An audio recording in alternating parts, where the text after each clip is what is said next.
पिछले कुछ सालों से भारतीय जनता पार्टी जिस तरह से शराब घोटाला कर रही थी,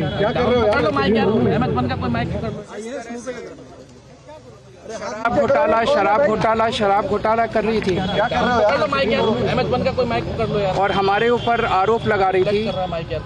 आज कोर्ट ने सारे आरोप खारिज कर दिए और जितने भी एक्यूज्ड थे सबको डिस्चार्ज कर दिया। हम हमेशा कहते थे सत्य की जीत होती है। हमें भारतीय न्याय प्रणाली पे भरोसा है। मैं जज साहब का बहुत बहुत शुक्रिया अदा करता हूं जिन्होंने हमारे साथ न्याय किया, सत्य की जीत हुई। मैं हमेशा कहता था कि भगवान हमारे साथ है। मोदी जी ने और अमित शाह जी ने मिल के आजाद भारत का सबसे बड़ा राजनीतिक षड्यंत्र रचा। आम आदमी पार्टी को खत्म करने के लिए आम आदमी पार्टी के सबसे बड़े 5 नेताओं को जेल में डाल दिया गया। यहां तक कि सिटिंग चीफ मिनिस्टर, जो आज तक भारत के इतिहास में कभी नहीं हुआ, सिटिंग चीफ मिनिस्टर को उसके घर से घसीटकर जेल में डाला गया और 6 महीने तक जेल में रखा गया। हमारे उप मुख्यमंत्री मनीष सिसोदिया जी, उनको लगभग 2 साल तक जेल में रखा गया। पूरा का पूरा फर्जी केस था। हमारे ऊपर कीचड़ फेंका गया। 24 घंटे टीवी चैनलों के ऊपर डिबेट चलते थे, खबरें दिखाई जाती थी केजरीवाल भ्रष्ट है, केजरीवाल भ्रष्ट है।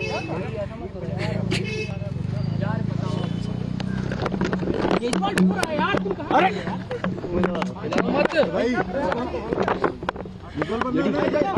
हो गया संभालिए सर, अपने आप संभालिए, हिम्मत सर, हिलाओ मत भाई।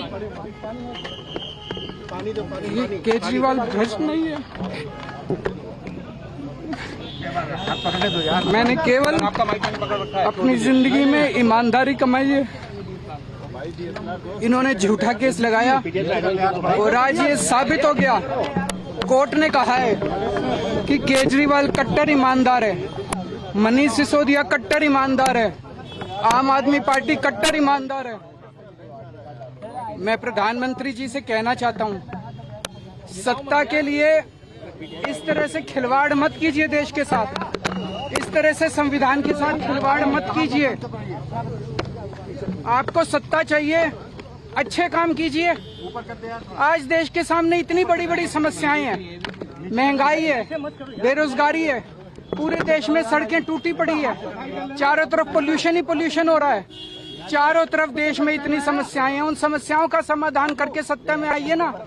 केजरीवाल पे, आम आदमी पार्टी पे झूठे केस क्यों करते हैं? अच्छा काम करके सत्ता में आइए।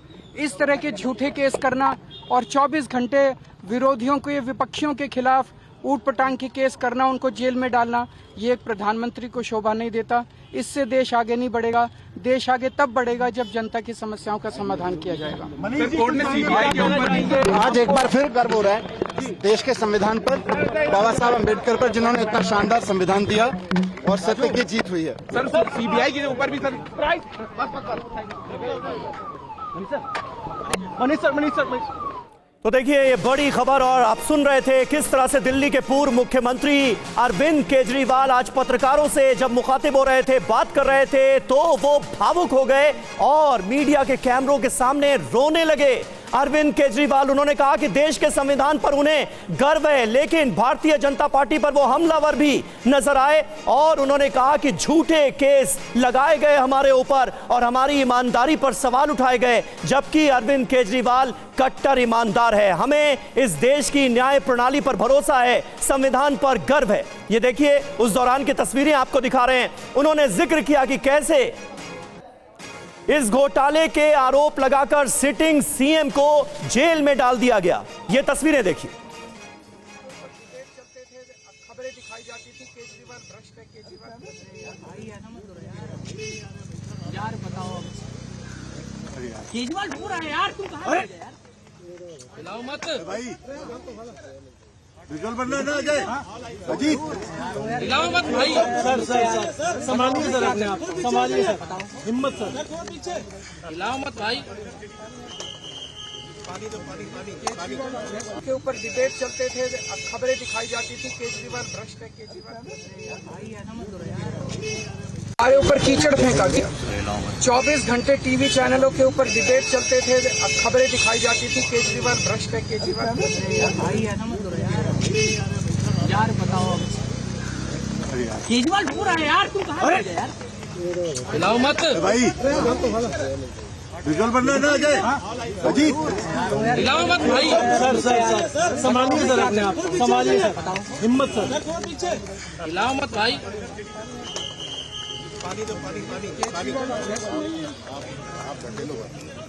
इस वक्त हमारे साथ अनुराग ढांडा जुड़ रहे हैं, आम आदमी पार्टी के प्रवक्ता हैं। अनुराग, आज न सिर्फ अरविंद केजरीवाल, न सिर्फ मनीष सिसोदिया, बल्कि सभी आरोपियों को इस केस में बरी कर दिया गया। अरविंद केजरीवाल को हम सुन रहे हैं, उन्होंने कहा कि सत्ता बदलने के लिए साजिश हुई, आम आदमी पार्टी के खिलाफ झूठे आरोप लगाए गए। सवाल तो यह है कि क्या शराब घोटाला हुआ ही नहीं था फिर? आज सच की बहुत बड़ी जीत हुई है और भारतीय जनता पार्टी की साजिश पूरी तरह से एक्सपोज हो गई है कि किस तरह से एक पॉलिटिकल राइवल जिसको वो कंट्रोल नहीं कर सकते थे, जिनकी पॉलिसीज उनसे बेहतर थी, अरविंद केजरीवाल की ईमानदारी के पूरे देश में आज भी उदाहरण दिए जाते हैं, और ऐसे व्यक्ति को मलाइन करने की कोशिश, उनको झूठे केस में फंसा करके सत्ता हासिल करने की कोशिश, ये आज पूरी तरह से बेनकाब हो गई है। अरविंद केजरीवाल जी हमेशा ये कहते थे उनको कानून पर पूरा विश्वास है और भगवान पर भी पूरा विश्वास है। ये कितने भी बड़े लोग हो सकते हैं लेकिन भगवान से बड़े नहीं हो सकते हैं, उनसे ज्यादा ताकत इनके पास नहीं हो सकती। और आज ये पूरी तरह से साबित हो गया कि एक फर्जी केस बनाया गया था, मनगढ़ंत केस बनाया गया था और उसके चलते पूरी पार्टी को, पूरी लीडरशिप को बदनाम करने की कोशिश हुई थी।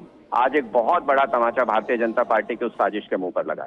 बिल्कुल, और जांच एजेंसियों की भी ये कितनी बड़ी विफलता कही जाए कि इस केस में पर्याप्त सबूत थे ही नहीं। ये अदालत कह रही है कि इस केस में पर्याप्त सबूत नहीं थे, न सिर्फ अरविंद केजरीवाल और मनीष सिसोदिया के खिलाफ बल्कि किसी भी आरोपी के खिलाफ। तो फिर जनता के मन में ये सवाल तो आएगा ही ना अनुराग कि क्या दिल्ली में शराब घोटाला हुआ ही नहीं था? वो मुद्दा जो इतना बड़ा मुद्दा बना आपकी सरकार के दौरान और चुनावों के दौरान भी। आज ये भी एक्सपोज हो गया पूरी तरह से कि भारतीय जनता पार्टी एजेंसीज का कैसे पॉलिटिकल टूल की तरह इस्तेमाल करती है। सिर्फ और सिर्फ भारतीय जनता पार्टी के दफ्तर से लिख करके कुछ आ जाता था और एजेंसियां उसको बयान के तौर पे जारी कर देती थी, केस के तौर पे दर्ज कर लेती थी।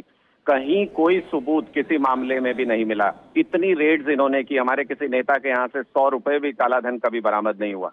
ये साफ बताता है कि ईमानदार लोगों की छवि को खराब करके भारतीय जनता पार्टी ने सिर्फ सत्ता हासिल करने के लिए इस तरह का षड्यंत्र किया था। और आज पूरे देश के सामने ये साफ हो गया कि किस तरह से भारतीय जनता पार्टी सत्ता हासिल करने के लिए षड्यंत्र करती है, कैसे झूठ बोलती है और कैसे झूठे केस बनाए जाते हैं, ईडी और सीबीआई का दुरुपयोग किया जाता है, गलत इस्तेमाल किया जाता है। वो आज पूरी तरह से देश के सामने एक्सपोज हो गया। अब आप बताइए कि कौन देश में भरोसा करेगा इन एजेंसियों के ऊपर? इन्होंने, भारतीय जनता पार्टी ने एजेंसियों की क्रेडिबिलिटी को भी खत्म करने का काम किया। बहुत शुक्रिया अनुराग ढांडा हमसे बात करने के लिए। आम आदमी पार्टी के प्रवक्ता हमसे बात कर रहे थे। और अरविंद केजरीवाल साफ तौर पर आज जब मीडिया से मुखातिब हुए तो उनकी आंखों में आंसू आ गए। वो पत्रकारों के सामने रोने लगे, ये कहकर कि उनके ऊपर झूठे आरोप लगाए गए, उन्हें बदनाम करने की कोशिश की गई, उनकी पार्टी को खत्म करने की साजिश रची गई।